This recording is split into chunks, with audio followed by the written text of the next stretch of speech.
question here. So please practice it yourself. I give you the final answer, you all try it. Later on, you guys can check your RA. Your answer should be 14.4%. Okay, so please practice at home. Yeah, got the answer. Okay, very good. Those that did it. And then for RB, it should be 21.6%. Okay, correct. So those that did it, congrats, you get the 6 mark.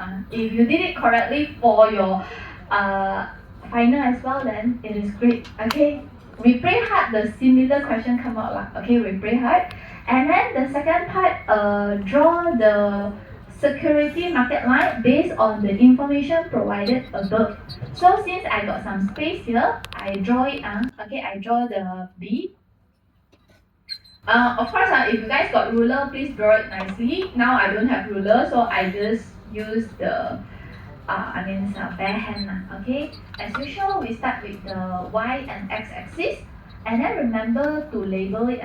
Okay, beta, and then here is the expected return. Okay, here is the expected return, and remember the center point is the 0, and then we will have the SML line somewhere above the 0. Some of the students, they go and draw from 0 will be wrong. Okay, because they will start from the RF. What is the RF here? The risk-free for this case is 6%.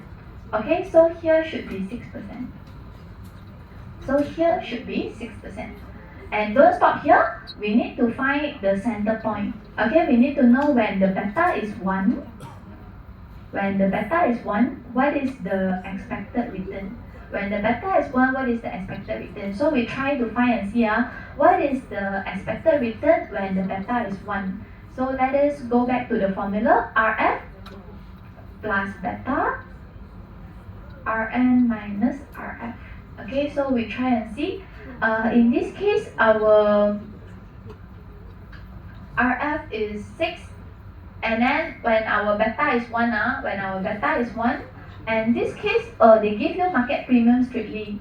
So the market premium is 12. So it's 18. Okay, so here is 18. If you guys can do this right, you basically score for part B. Okay, you basically score for part B.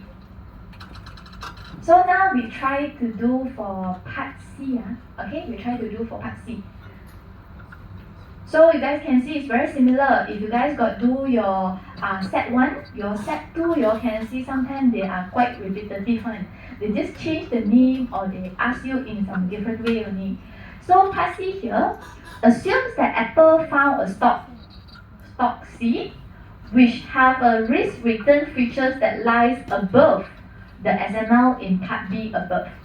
Is C considered a desirable investment as compared to stock A and B? Justify your answer. So here, to be honest, right, just now your friends got asked me, should you plot stock A and B or not? Actually, no need, also can. They just ask you if stock C is above. So by right, this one is quite a theory question. Okay, so here part C, you guys can see that if C is above which means here, so we know that it is a good investment. Okay, so here is it considered desirable? Yes. Okay, because above is undervalued stock. Because A and B, right, if you really plot it, they are basically below, am I right? Yeah, so like don't have to plot it to find out if A and B is under. That one is something extra. But for your info, right, because this so happens is only 4 marks. So if you can explain C is above, so basically they are desirable because above means that they are undervalued. Undervalued, it is good is because those that above, right, they provide higher return. But what you did right is correct also. What your friend did is that your friends actually label stock A and B also. For example, if you label stock A and B, right, I think it is somewhere around here and below. So if you want to plot also can, but if you didn't plot, you explain also enough. So those that got plot is something extra, good job to you. But so happen this question is the mark allocation not very high. So you didn't plot also can actually. Alright, you guys can have a look. So you all can write it in your proper words. So here also you guys can explain they got give you higher return for the same level of risk and so on. And then part D, I think this one you all can skip. Okay, you all can skip. Because here got cover chapter 2. Okay, chapter 2 not cover. Okay, we can also have a look very quickly on our guideline. You can see no direct question from chapter 2. Okay, so this one can skip. And then this one, please go and find it yourself. Okay, in lecture 3. So this one is just theory question. You all can find it in your lecture 3. Alright, before I proceed to the next part, right, I stop here a while. Please practice, really practice your set 1, really practice your set 2, okay? All this I think very, very helpful. Alright, I make it side by side, so those that want to take picture, you can take, but I don't think it is clear lah. I stop here a while, you guys can jot down whatever you want. So far, am I too fast? Wow, all the camera. You guys are really, so you all got jot down, but plus the picture, is it? You all got jot down or not? Honest, no. Anyone? Are you so sad? Any of you got jot down? Yes. I wrote physical note. Yeah, physical note also can. Why you guys so hard to take the pen out? Okay. Alright, we continue to back to our second question here. So the second question here, last week we have already discussed, okay, we have already discussed.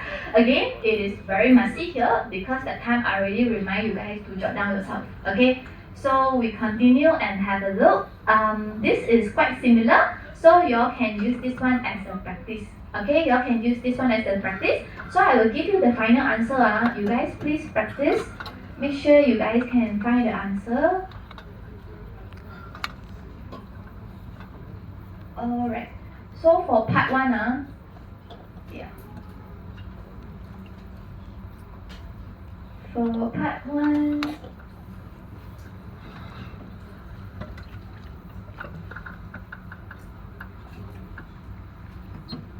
your required rate of return later on, you all can try and find it should be 14.4%. And then later on, your PE, your final PE, you all should get 5.88. Okay, you all have to calculate your PE. To calculate your PE, you all need to find out your R first because here they didn't give you the R directly. So you all have to find yourself, okay? And the G they give you already. So you all have to calculate and see. So later on, your final answer is 5.88. And then for part 2, you guys can practice. Your intrinsic value should be RM 41.19.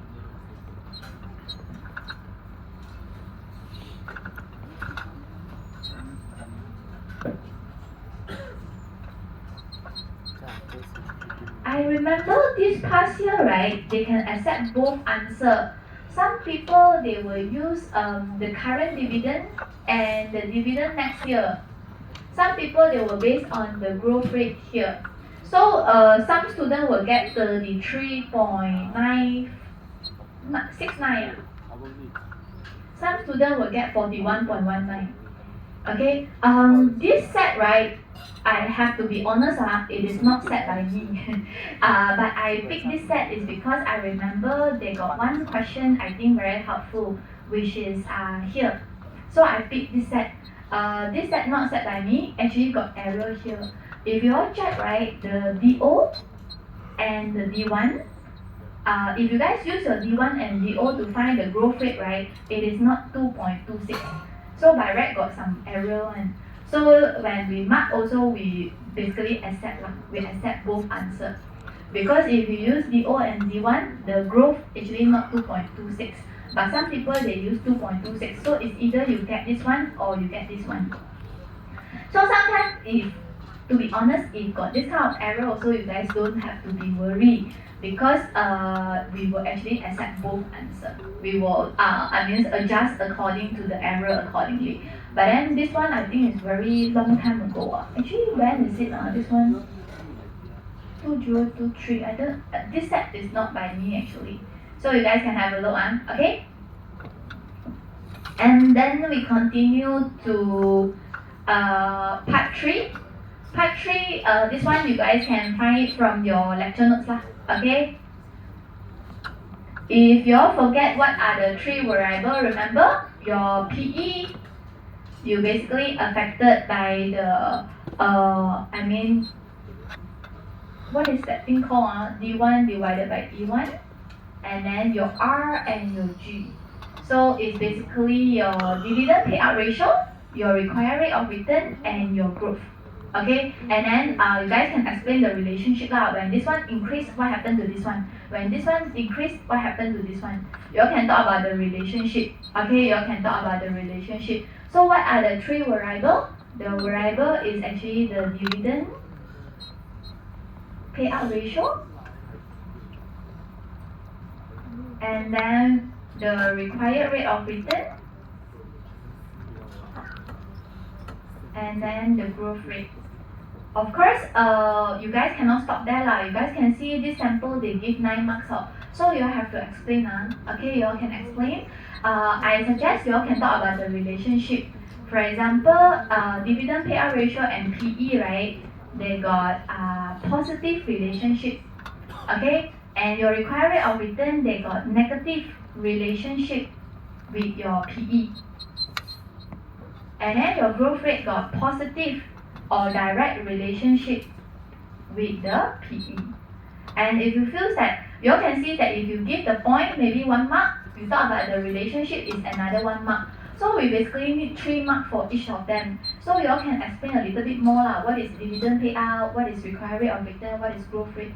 If you all plus the explanation, talk about the relationship, you all explain plus the relationship, then should be enough.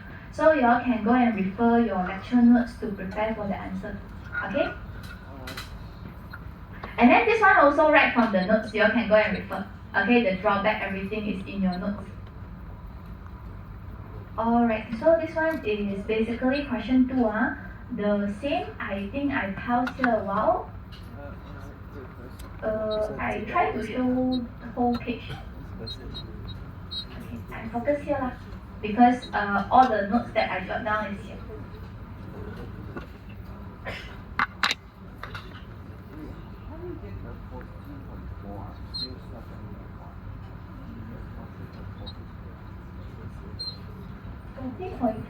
This one is the required rate of return.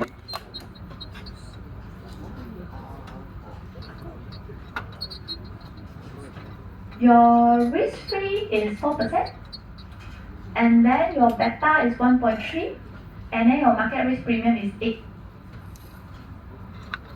So you calculate and see, by right is 14.4. Am I right?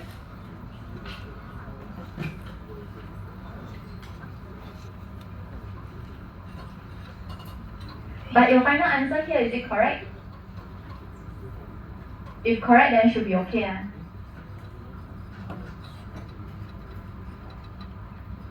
So far okay. If I too fast or anything, you all can let me know. We continue to question 3. Question 3 is what happened this round, you guys can skip lah. Okay? This one is actually based on chapter 4. I will cover it later. We do it step by step. Okay? So here also you guys can skip because this is based on chapter 4. So far we didn't cover it in final. Okay? And then we continue. Yeah, I think set 1, right, we basically skip the whole chapter, whole question 3. But then your set 2 cannot, this one have to do.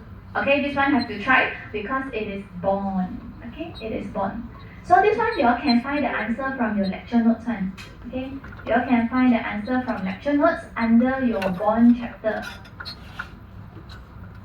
I remember the answer. You all go and check the details, but the answer is those inverse effect and then convexity effect and then coupon effect and maturity effect. Okay, so we know that bond price and bond right, they got inverse relationship. Okay, we got inverse relationship between the interest and also the price, and then we got the convexity, coupon, maturity. Details please find in notes, okay. So I just roughly let you all know the point, and then later on when you find the details, you all can also quickly do back the revision. Definitely very ugly, so please make your own notes.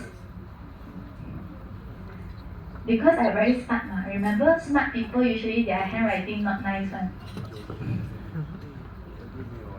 Hey, I joking only, during exam time you all thought yourself very smart, you write until very ugly, sorry, we will fail you. You guys know or not, there is one story, right, your senior, wow, the handwriting really cannot read one. I didn't joking, you know. Even though my handwriting here very ugly because I'm using this pen, but physical actually my one can read one. Okay, I read my handwriting really can read.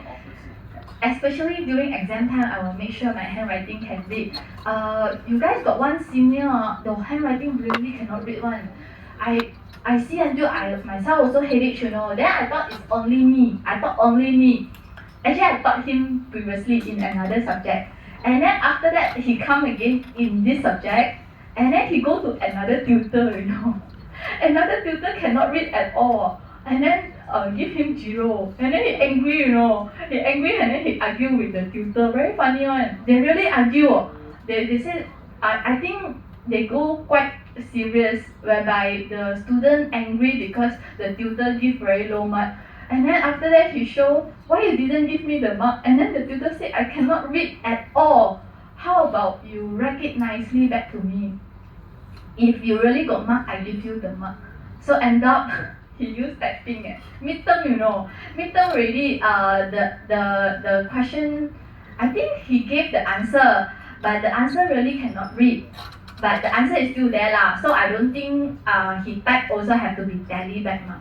So end up the tutor said if you're not happy with the answer, with the marks, and you insist you got point inside, you type out exactly what you wrote here, and then I re-look back at your answer. So that one is really too quite strong already. But don't do that, okay? Don't do that. Now, okay, finally we go to the Macaulay duration. So you guys can see, you guys are very lucky, your final this time I will give you all formula. But you guys can see your senior no formula one. Your senior don't have formula. So you guys can see this time formula is provided.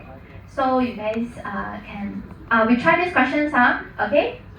So compute the Macaulay duration of a 6-year. I make it larger a bit, so since we focus on this question. Alright. Compute the Macaulay duration of the 6-year 7 annual coupon bond which have a yield to maturity of 10% and a par value of 1,000. So here let us do it step by step like our lecture notes. Okay, if you guys got practice before, and especially when the formula is provided, right, I don't think it is difficult. It should be quite easy. Okay, I think previously your senior difficult is because they need to memorize the formula also, but this time the formula provided already. Okay, so we try the step 1. Okay, we try the step 1. Okay, for example, if they give you the formula already, so we try to do it.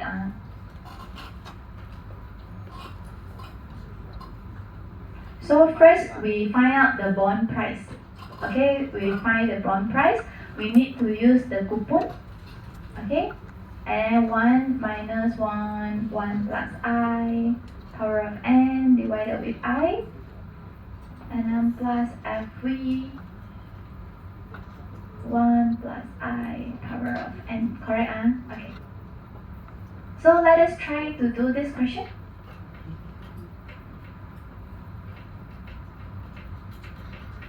So in this case, you guys can see it is a 7% annual coupon based on a par value of 1,000. So your coupon should be 7% times with 1,000. So it should be 70. Okay, 70. So here the coupon is 70. And then 1 minus 1. And the interest is 10%. Okay, so it's 1.1. And this case is a 6-year case. So the n is 6. Very easy, am I right? And then the I is 0.1. And then the F3 is 1,000. 1.1 power of 6. Okay, very direct,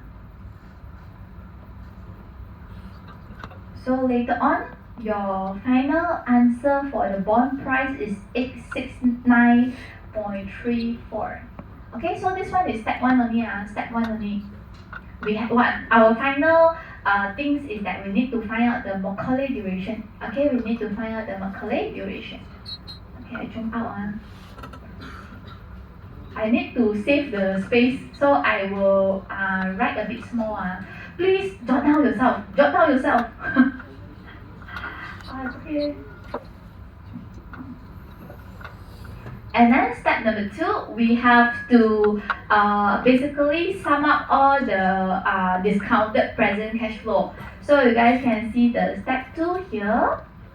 We have to find out all the present value of the cash flow times with the time. Okay, so here be careful. You guys can see that basically you guys got 6 years.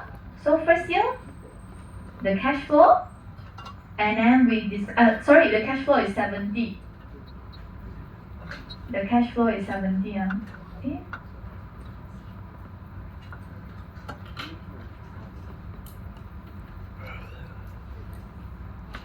70, and then 1.1. And then second year, the cash flow, and then 1.1 power of 2. And then third year, the cash flow, 1.1 power of 3. Okay, we have to discount them back one by one. Okay, the first year we discount back, second year we discount back, third year we discount back. But every year we must times with the number of years. Okay, this one year 1, year 2, year 3. Repeat until the 6th year. So the fourth year, 70, 1.1 power of 4. Fifth year, 70, 1.1 power of 5. And the last one, be careful, we got the future value as well. At the end of the maturity, you guys basically receive not only the coupon but also the par value. Because bond, they will mature, they will pay you back. So here, the final year, be careful, is the par value plus the coupon payment. Okay, at the final year, they will give you back. Remember, bond will mature. When they mature, they will give you back the par value. So please consider, 1.1. Please consider the par value as well. So all this, to be honest, not difficult. They are just lengthy. Okay, they are just lengthy only. So please do it nicely. Don't give careless mistake because it will be quite sayang if you guys did it wrongly. So 4369.6. You all can double check and see.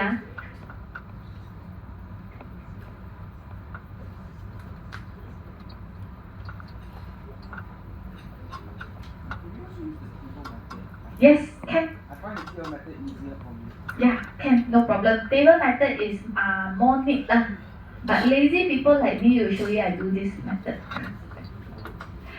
I lazy to draw one more table. But don't be like me, okay? You guys can be more hardworking, right?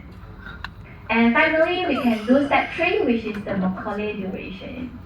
Macaulay duration, we have to use our step 2, which is this one, divided with our step 1. Okay, so we use 4369.6 divided with 869.34. So you all can get your final answer is 5.026 years. So if your answer got some decimal change different is okay. As long as your step by step everything is correct. If your answer got some decimal different, then I think it's okay. I rounded mine up to 5.0. Can you round off? Yeah, can also. You can do that. Actually, my recommendation is that here, right, to be very careful, right, you all better list the figure here also. Okay? Because sometimes if you guys got careless mistake, right, at least I can give you the working mark. But if you submit straightly like this, right, let us say if some part of here is wrong, maybe we cannot give you mark already. So I recommend you all to give the answer here also. If you add more detailed working later on, let us say touch wood lah, you got careless mistake, at least we will give you more working mark. Okay, we can give you more working mark. But I put 0, 0, 0 here, later on people will confuse or not. I worry you all confused Yeah. I think I better give the answer also. Cannot. Where am I already? Can I give the figure also?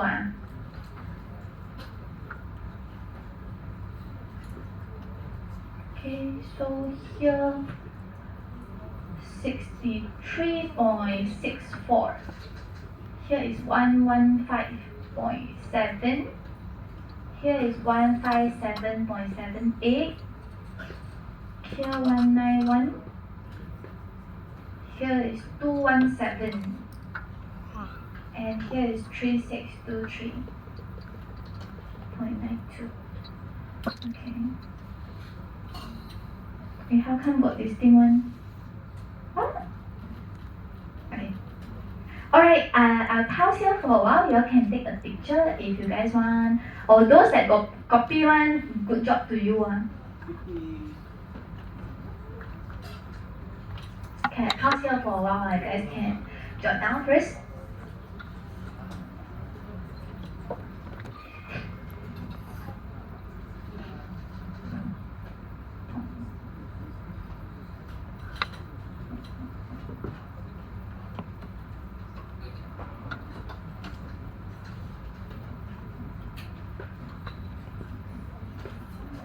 So far okay, Can I proceed?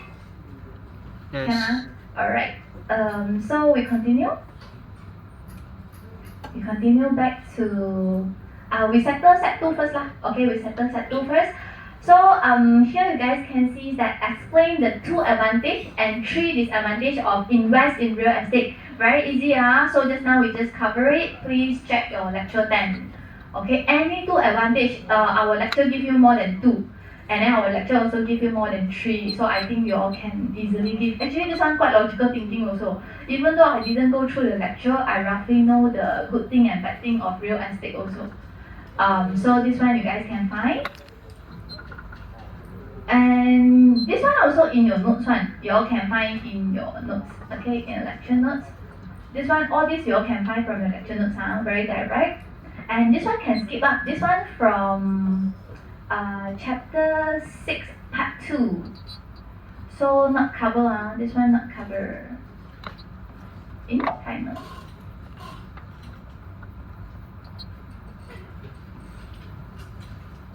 Alright, so basically we settle set 2 please go home and re-practice it yourself. Make sure you all can do.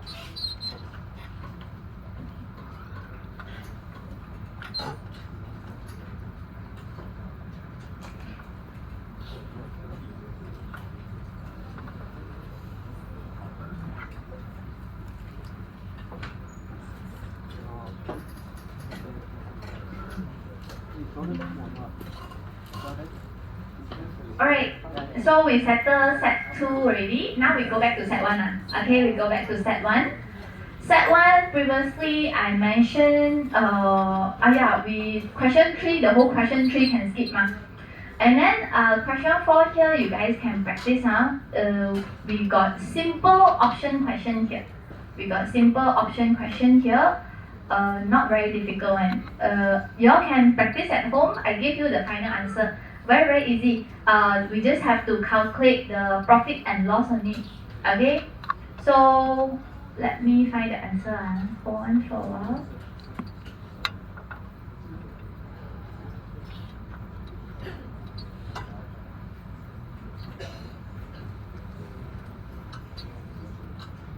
This is paper one, right? Yeah, correct. Set 1. Alright, so let us have a look at this question. First, they say that if the expiration, the price of the bond is $90, should the investor exercise the put option? So here you guys can see that for put option, we want the price to go down. Okay, you guys can see that we expect price to go down. So now the strike price is 85, but then the price go up already. So should the investor exercise the put option? No. Okay.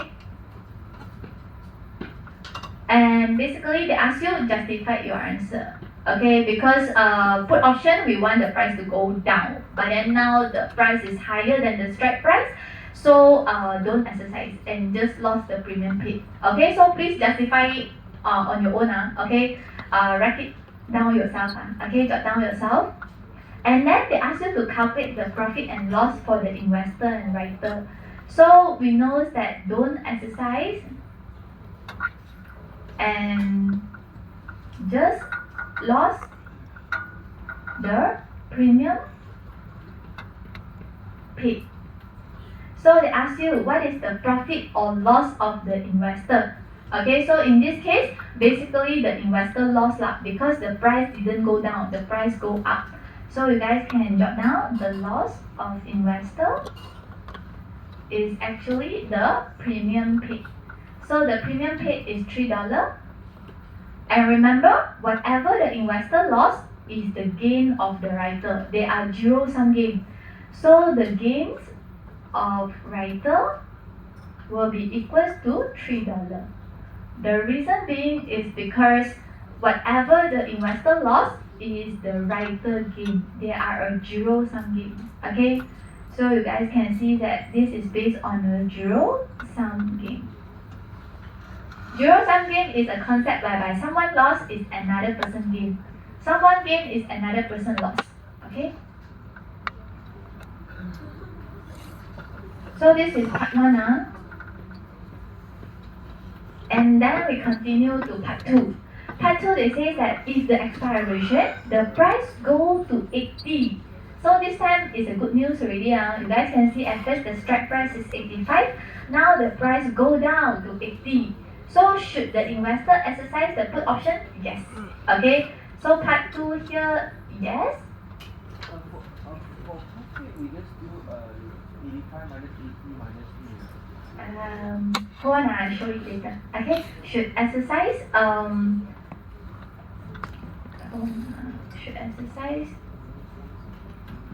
to buy at market at 80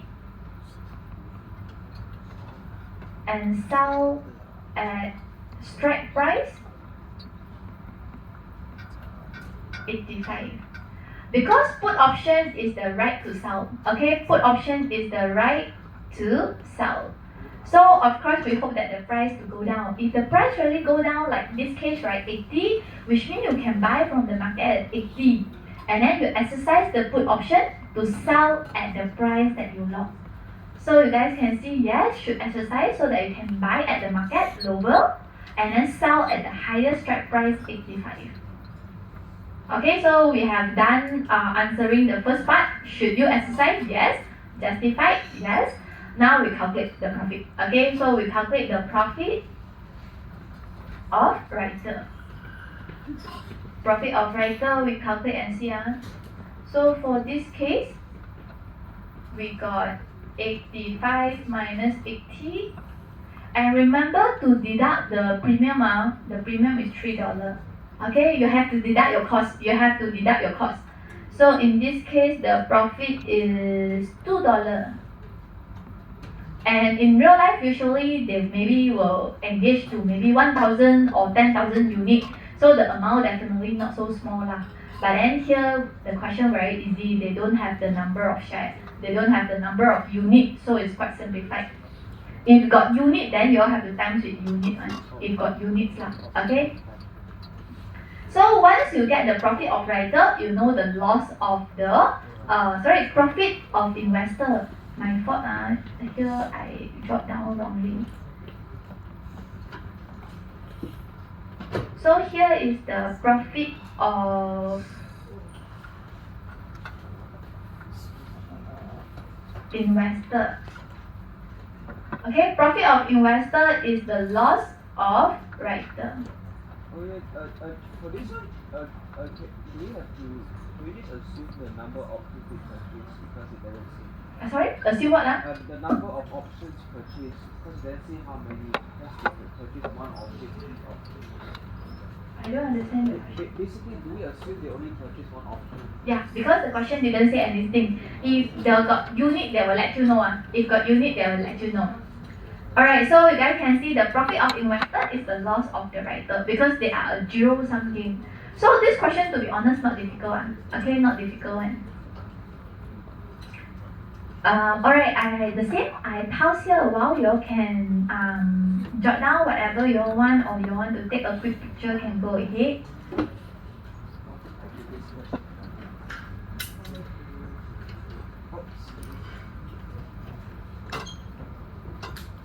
And question C super easy lah. Okay, the 5C so refer to your lecture. And okay. Alright, so thank you so much.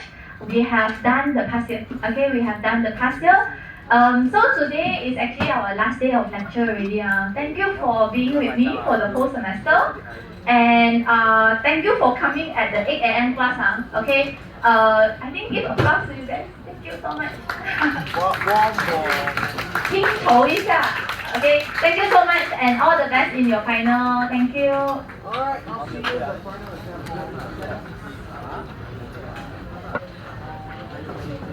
exam.